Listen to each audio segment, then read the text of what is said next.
नमस्कार दोस्तों, आज हम देखेंगे यूनिवर्स ब्रह्मांड के बारे में जानकारी लेंगे। ये सारी चीजें कंपटीशन एग्जाम सरकारी नौकरी की तैयारी के लिए बहुत ही अति आवश्यक हैं। ये सारे एग्जाम में आते हैं। इससे रिलेटिव क्वेश्चन, इससे रिलेटिव प्रश्न हमें एग्जाम में देखने को मिलते हैं। तो बात करते हैं ब्रह्मांड की। ब्रह्मांड यूनिवर्स, दिखाई देने वाले सारे आकाशीय पिंड जिन्हें हम ब्रह्मांड कहते हैं। All the bodies seen by our eyes in the sky is called universe। दिखाई देने वाले सारे आकाशीय पिंडों को ब्रह्मांड कहते हैं। ब्रह्मांड के अंतर्गत बहुत सारे ग्रह, नक्षत्र, तारामंडल और उपग्रह, ये सारी चीजें ब्रह्मांड के अंदर ही आती हैं। ब्रह्मांड का विस्तार धीरे धीरे हो रहा है। ब्रह्मांड में बहुत सारी खोजें चल रही हैं। जितनी खोजें हो चुकी हैं हम उनके बारे में डिस्कस करेंगे। बहुत सारी खोजें हो चुकी हैं, बहुत सारी खोजें चल रही हैं। जितनी जानकारी उपलब्ध है वो ही अपन जान पाते हैं। ब्रह्मांड का विस्तार काफी बड़ा है, काफी ज्यादा ब्रह्मांड है। इसके अंतर्गत स्टार, तारे, प्लैनेट, ग्रह और सैटेलाइट, उपग्रह आते हैं। पहले हम बात कर लेते हैं तारे, स्टार या तारे जिनके पास स्वयं का प्रकाश होता है, जिनके पास स्वयं का प्रकाश या ऊष्मा होती है, जो अपने प्रकाश से दूसरों को प्रकाशित करते हैं, उन्हें स्टार या तारे कहते हैं। The body having own light and gives to the other, it is called stars।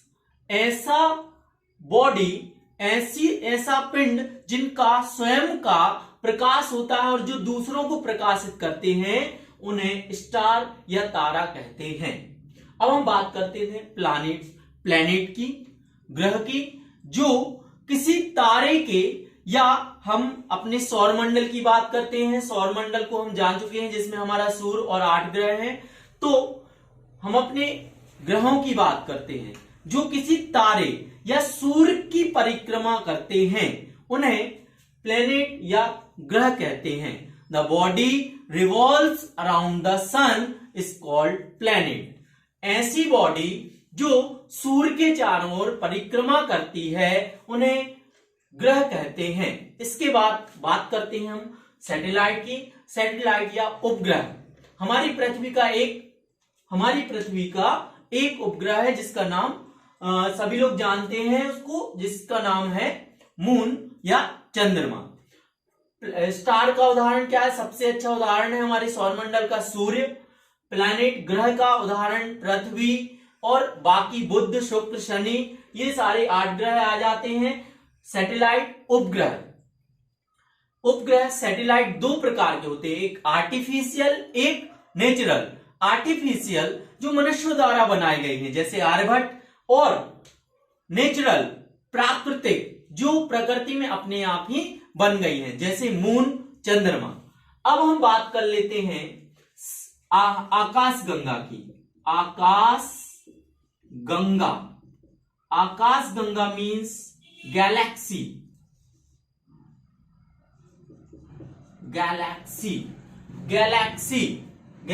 Means तारों के समूह को। ये तारे, प्लेनेट, सैटेलाइट, उसमें सारी चीजें आ जाती हैं। तो तारों के समूह को हम गैलेक्सी या आकाशगंगा कहते हैं। आकाशगंगा में बहुत सारी चीजें एक साथ आ जाती हैं।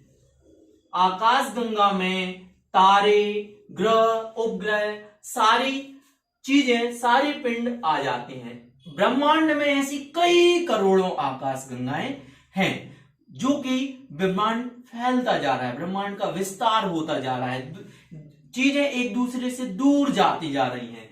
ये गैलेक्सी है। गैलेक्सी क्या कहलाएगी? स्टार, इन सारी प्लेनेट, सैटेलाइट, इन सारी चीजों का, सारी बॉडी का समूह क्या कहलाएगा? गैलेक्सी। यहां तक कि ये तक बोल सकते हैं सारे तारों का समूह क्या कहलाता है, गैलेक्सी कहलाता है।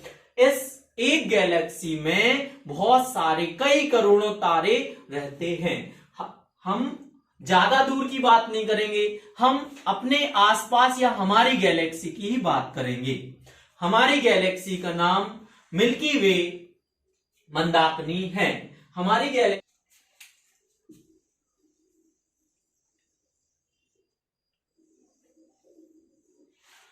गैलेक्सी सर्पिलाकार है। सर्पिलाकार, स्पाइरल, स्पाइरल मीन्स सर्पिलाकार मीन्स, आप लोगों ने वो स्पाइरल वाइंडिंग जानते होंगे जो बुक में होती है, वो ऐसे ऐसे करके होती है। तो ऐसा समझ लेना कि तारे ऐसे गोल गोल सर्किल में चक्कर नहीं लगाते हैं। हम तारे जो हैं वो हमारी गैलेक्सी में मंदाकिनी में स्पाइरल हैं। स्पाइरल मतलब एक के ऊपर एक, एक के ऊपर एक व्यवस्थित है। आप लोग जानते हैं स्पाइरल बाइंडिंग में ऐसी ऐसी ऐसी ऐसी ऐसी ऐसी ऐसी चीजें होती हैं, ऐसी ऐसी ऐसी ऐसी ऐसी होती हैं, ऐसी ऐसी होती हैं, ऐसी ऐसी चीजें। तो ये समझ लेना कि यहां भी तारे हैं, यहां भी तारे हैं, यहां भी तारे हैं, यहां तारे हैं, उसके ऊपर तारे हैं, उसके ऊपर तारे, उसके ऊपर तारे, उसके ऊपर तारे, और वो एक दूसरे में घूम रहे हैं। जो हमारी गैलेक्सी का नाम मंदाकिनी है, जिसमें हमारा सूर्य और हमारे ग्रह सौर मंडल उपस्थित हैं। इसको इंग्लिश में हम बोलते हैं मिल्की वे मंदाकिनी। इसमें हमारा सूर्य एक कोने में स्थित है और सूर्य के बाद, जैसे ये सूर्य स्थित है, उसके बहुत दूरी पर फिर दिखाई देते हैं तारे, और दूर फिर तारे। तो तारों की समूह बनाए गए हैं। तो कुछ तारों के समूह को यहां पर सूर्य के बाद, हमारे सौरमंडल के बाद आते हैं नक्षत्र, फिर आते हैं तारामंडल,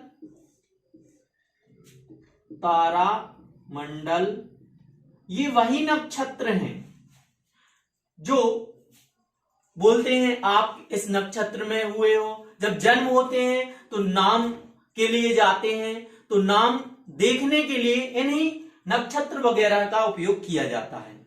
तो सूर्य के बाद, सौरमंडल के बाद नक्षत्र, नक्षत्र के बाद तारामंडल होता है। अब पहले बात कर लेते हैं हम गैलेक्सी की। गैलेक्सी या आकाशगंगा की परिभाषा क्या होगी? तारों के समूह को, कई करोड़ों तारों के समूह को गैलेक्सी या आकाशगंगा कहते हैं। हमारी गैलेक्सी का नाम मंदाकिनी मिल्की वे है। हमारी गैलेक्सी के पास ही एक और गैलेक्सी है जिसका नाम देवयानी है। हमारी देवयानी, हमारी मंदाकिनी, हमारी आकाशगंगा के सबसे पास की आकाशगंगा का नाम देवयानी है। और एक और आकाशगंगा है जो हमारे मंदाकिनी के पास है, जिसका नाम है NGC-H33। ये नाम रखे गए हैं अलग अलग। अब ये हमारी मंदाकिनी हो गई, ये मिल्की वे है, और हमारी मिल्की वे, हमारी मंदाकिनी के पास की आकाशगंगा देवयानी है। और इसके पास एक और आकाशगंगा है जिसका नाम है NGC-H33। ब्रह्मांड में कई करोड़ों आकाशगंगाएं हैं।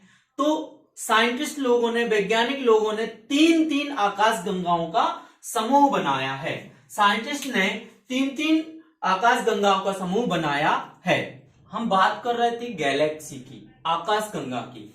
कई करोड़ों तारों का, ग्रहों का समूह गैलेक्सी आकाशगंगा कहलाता है। और आकाशगंगा तीन के समूह को बांटा गया है, क्योंकि कई करोड़ों आकाशगंगाएं हैं। अब तीनों के समूह अलग अलग रखे गए हैं। आकाशगंगा के ही तीन समूह रखे गए हैं। आकाशगंगा के तीन समूह को सुपर क्लस्टर कहते हैं। जैसे हमने यहां पर एक आकाशगंगा ये ले ली, एक आकाशगंगा ये ले ली, एक आकाशगंगा ये ले ली, और इनका एक समूह बना दिया, तो ये भी कहलाएगा क्लस्टर और ये भी कहलाएगा क्लस्टर। क्लियर? देन अब हम बात करते हैं हमारी आकाशगंगा, हमारी मिल्की वे के बारे में, हमारी मंदाकिनी के बारे में।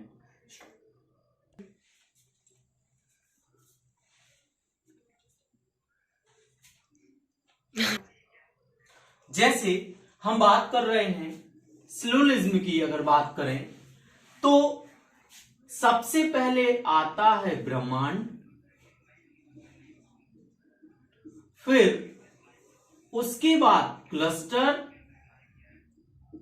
क्लस्टर मीन्स ब्रह्मांड, सारे आकाशीय पिंड, फिर आकाशगंगा के समूह को क्या बोलते हैं, क्लस्टर, फिर इसके अंतर्गत आएगा आकाशगंगा, आकाशगंगा, फिर आएगा आकाशगंगा के अंदर तारामंडल, तारामंडल, फिर तारामंडल के अंदर आएगा नक्षत्र, नक्षत्र, और सबसे लास्ट में हमारा सौर्यमंडल, सौर्यमंडल,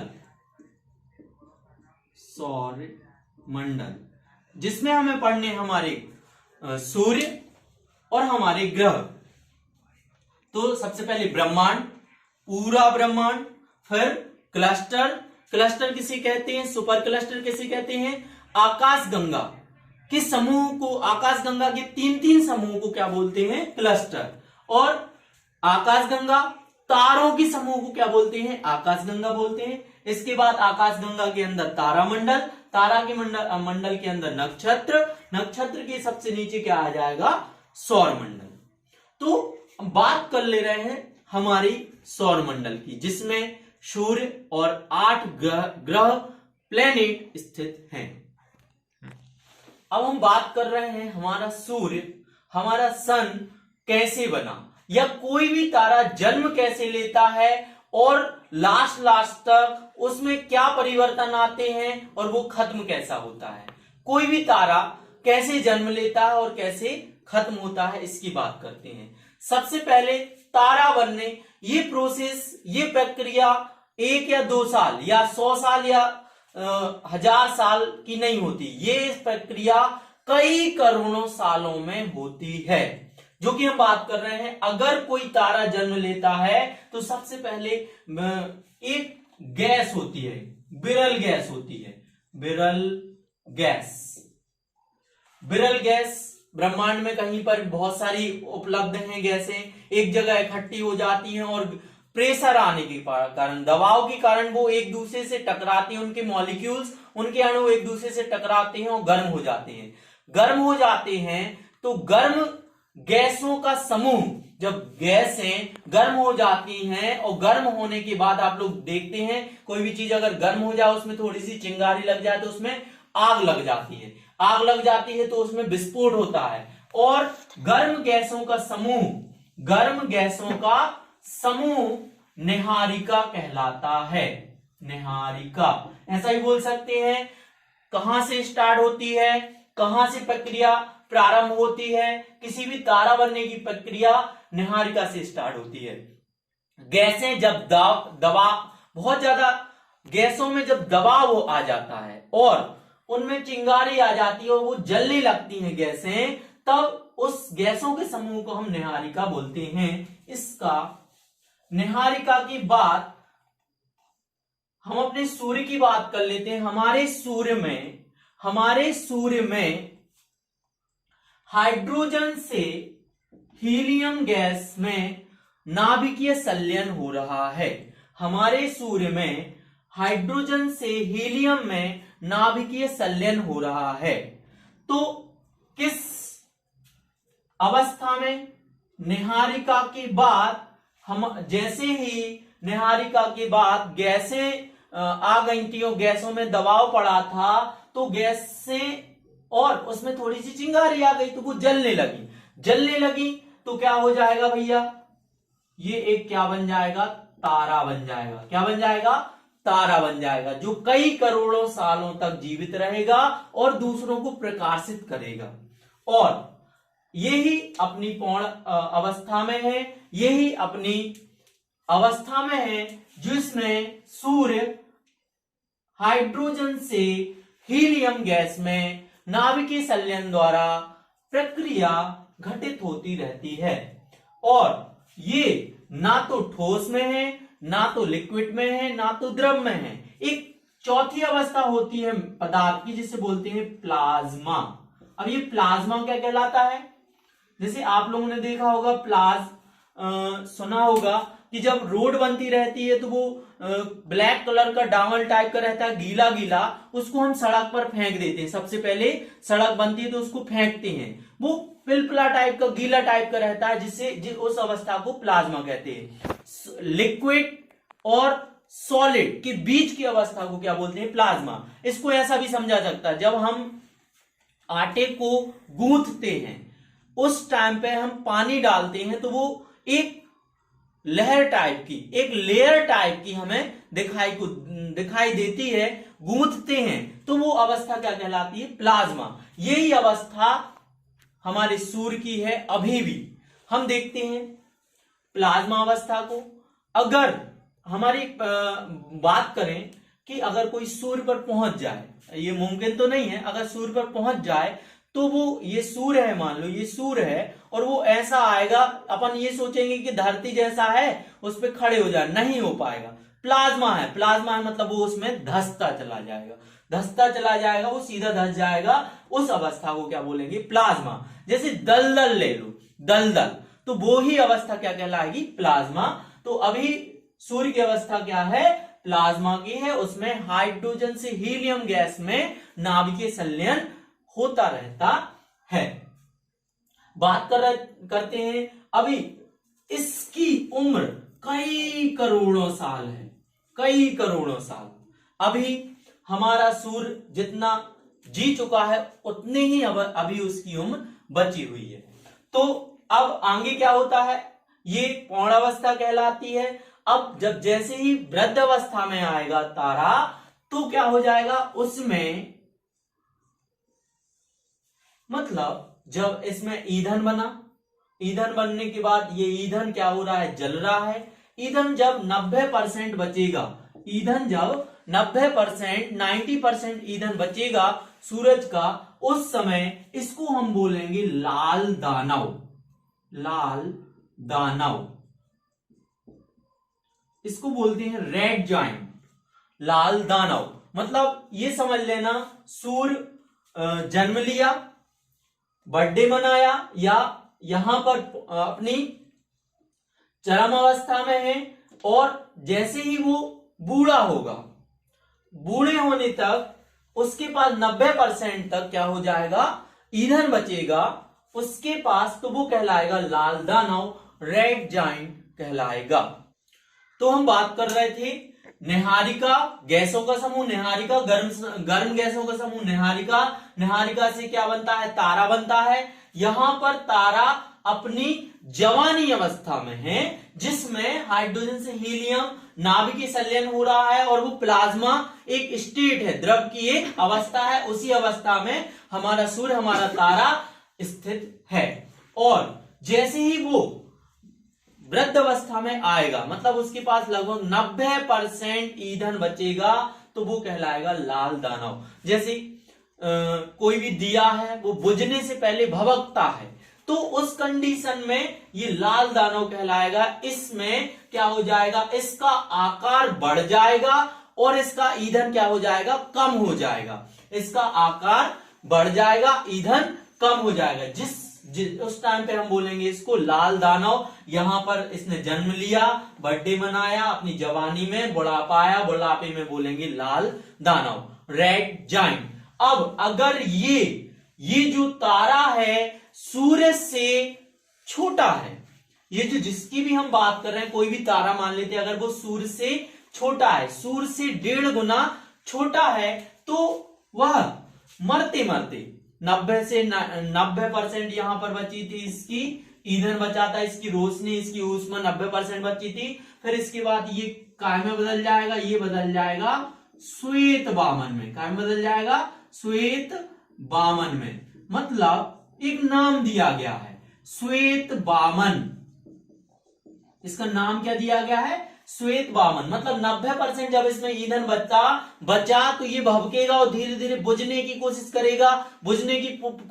तो इसके पास थोड़ी सी लाइट बचेगी, इसके पास ऊष्मा कितनी बचेगी 95%। उस कंडीशन में जब ये सूर्य से 1.5 गुना छोटा होगा तो उसको बोलेंगे श्वेत वामन, तारे को बोलेंगे श्वेत वामन। इसका रोशनी धीरे धीरे कम होती जाएगी, इसका प्रकाश धीरे धीरे कम होता जाएगा और इस कंडीशन में वो धीरे धीरे अपनी अवस्था को खो देगा, इसकी डेंसिटी, इसका घनत्व बढ़ जाएगा और धीरे धीरे अपने प्रकाश को खोता देगा। जैसे ही इसका 100% प्रकाश खत्म होगा तो इसको बोलेंगे काला वामन। इसके पास ये समझ लेना लास्ट स्टेज है इसकी, ये लास्ट स्टेज है, यहां पर ये खत्म हो जाएगा जब ये सूर्य से छोटा होगा और ना यहां पर इसकी 100% ऊष्मा क्या हो जाएगी, खत्म हो जाएगी और ये यूनिवर्स में यहां भटकता रहेगा। अगर ये यहां इस पर कंडीशन में सूर्य से बड़ा है तो इसकी यहां पर कंडीशन बनेगी। पहले निहारिका आई, निहारिका गर्म गैसों का समूह, तारा बना, यहाँ पर जवानी से यहाँ पर क्या आ गया, उसमें बुढ़ापा, दिया बुझने से पहले भभकता है मतलब उसमें बहुत सारी रोशनी होगी, उसका आकार बढ़ जाएगा, ईंधन कम हो जाएगा। सूर्य से 1.5 गुना बड़ा है, लगभग 1.44 बड़ा है, लगभग 1.44 बड़ा है। यहाँ पर छोटा होगा, यहाँ पर बड़ा होगा तो सबसे पहले वो बनेगा अभिनव तारे में कन्वर्ट होगा, अभिनव तारा कहलाएगा। अभिनव तारा कहलाता है सुपरनोवा, अभिनव तारा क्या कहलाता है, सुपरनोवा। मतलब लाल दानव से जैसे ही वो उसके पास 90% ईंधन बचेगा और वो सूर्य से बड़ा होगा तो उसमें एक बहुत बड़ा विस्फोट होगा, बहुत ज्यादा विस्फोट होगा। उस विस्फोट को बोलते हैं सुपरनोवा या अभिनव तारा बोलते हैं। फिर विस्फोट होने के बाद या तो वो एक छोटे से तारे में टूट जाएगा और उस पर चुंबकीय किरणें थोड़ी सी बचेंगी, चुंबकीय तरंगें थोड़ी सी बचेंगी और इलेक्ट्रॉन, प्रोटॉन ये सारे खत्म हो जाएंगे और उस पर केवल एक चार्ज बचता है न्यूट्रॉन, तो वो कहलाएगा न्यूट्रॉन तारा। क्या कहलाएगा, न्यूट्रॉन तारा। यहां पर इसकी 95% ऊष्मा बची है, यहां पर इसमें 90% ऊष्मा बचेगी। इसके बाद अगर इसमें सुपरनोवा के बाद विस्फोट होने के बाद उसमें केवल थोड़ा सा ही ईंधन बचे और वो अपने शेप में चक्कर लगा रहा है, अपनी धुरी पर क्या लगा रहा है, चक्कर लगा रहा है, यहां वहां घूम रहा है, तो उसको बोलेंगे पल्सर।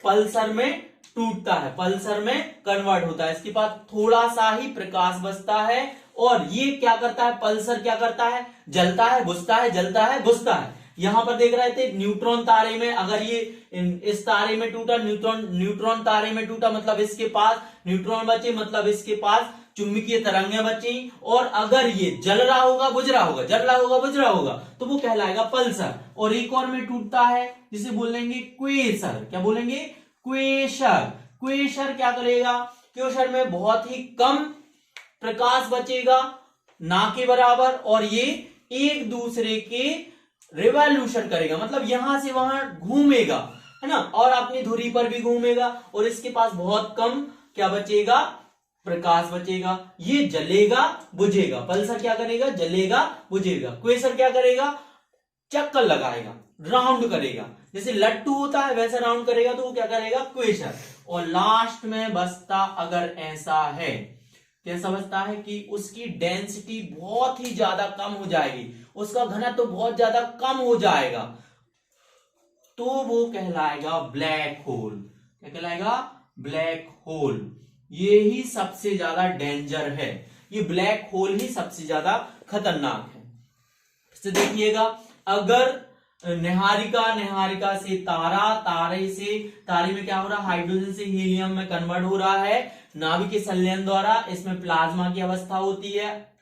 अगर वो अपनी वृद्धावस्था में है तो वो कहलाएगा रेड जाइंट। 90% उसके पास ईंधन बचा है तो वो कहलाएगा रेड जाइंट, लाल दानव कहलाएगा। जैसे ही अगर वो सूर्य से छोटा है, 1.44 छोटा है, 1.5 गुना छोटा है, तो वो कहलाएगा श्वेत वामन। श्वेत वामन में थोड़ा सा ईंधन बचेगा, 95% जला रहेगा, 5% बचेगा, थोड़ा सा वो उसमें प्रकाश दिखाई देगा और वो प्रकाश बिल्कुल ही खत्म हो जाए तो वो कहलाएगा काला वामन। ये एक कंडीशन है। अगर वो सूरज से बड़ा है, 1.5 गुना बड़ा है, तो सबसे पहले उसमें विस्फोट होगा। विस्फोट होगा तो वो सुपरनोवा कहलाएगा, अभिनव तारा।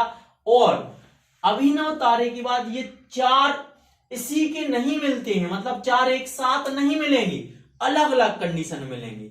वो तारा जैसी भी उसमें गैसेस उपस्थित नहीं होंगी उसके हिसाब से इन 4 तारों में कोई एक में टूटेगा। अभिनव तारा कोई किसी एक में टूटेगा। अगर उसके पास चुंबकीय तरंगें बची, मैग्नेटिक फील्ड बची, चुंबकीय वेव्स बची, है ना, तो वो क्या कहलाएगा? न्यूट्रॉन तारा कहलाएगा। अगर वो तारा टूटने के बाद जलेगा बुझेगा, जलेगा बुझेगा, तो कहलाएगा पल्सर। और ये अगर लट्टू की तरह घूमेगा तो वो कहलाएगा क्वेसर। और एक ऐसा पिंड बचेगा, एक ऐसी अवस्था बचेगी जिसमें उसका घनत्व तो बहुत ज्यादा कम हो जाएगा। बहुत ज्यादा कम हो जाना मतलब समझ लो ये क्या है, एक अभिनव तारा है। और अभिनव तारा के बाद वो बिल्कुल क्या हो जाएगा, अपनी अवस्था को खो देगा और अपनी खुद के पिंड में समाहित हो जाएगा। मतलब ऐसा हो जाएगा, देख लो ये अगर क्या है, एक अभिनव तारा है और इसका घनत्व देखते हैं हम। घनत्व क्या हो जाएगा? ब्लैक होल क्या कहलाएगा? जब उसका बिल्कुल से ही क्या हो जाएगा, घनत्व अपने आप में समाहित कर लेगा। मतलब उसका घनत्व बहुत ज्यादा बढ़ जाएगा, इतना बढ़ जाएगा कि उसके पास कोई भी चीज अगर टकराई तो वो चीज खत्म हो जाएगी। इस ब्लैक होल का कुछ नहीं होगा। ये समझ लेना, ये सूर्य से काफी ज्यादा बड़े की अवस्था कहलाती है। ब्लैक होल बहुत ही डेंजर है, ब्लैक होल बहुत ही खतरनाक होता है। अगर वो चीज किसी से टकरा जाए तो वो चीज खत्म हो जाएगी, ब्लैक होल को कोई नुकसान नहीं होगा। मतलब वो अपने में, ब्लैक होल कोई भी चीज अगर उसके पास आती है तो वो अपने में समाहित कर लेगी। इसके ये अपने में से प्रकाश तक को भी नहीं गुजरने देता, इतना खतरनाक रहता है ब्लैक होल। मतलब जब तारा लास्ट अपनी उम्र में रहता है, आखिरी उम्र में रहता है, विस्फोट होता है और उसका घनत्व बहुत ज्यादा बढ़ जाए, मतलब वो बहुत ज्यादा सिकुड़ जाए और काला काला सफेद, थोड़ा सा रेड, उसमें थोड़ा सा कलर हो, तो वो ब्लैक होल कहलाता है। धन्यवाद।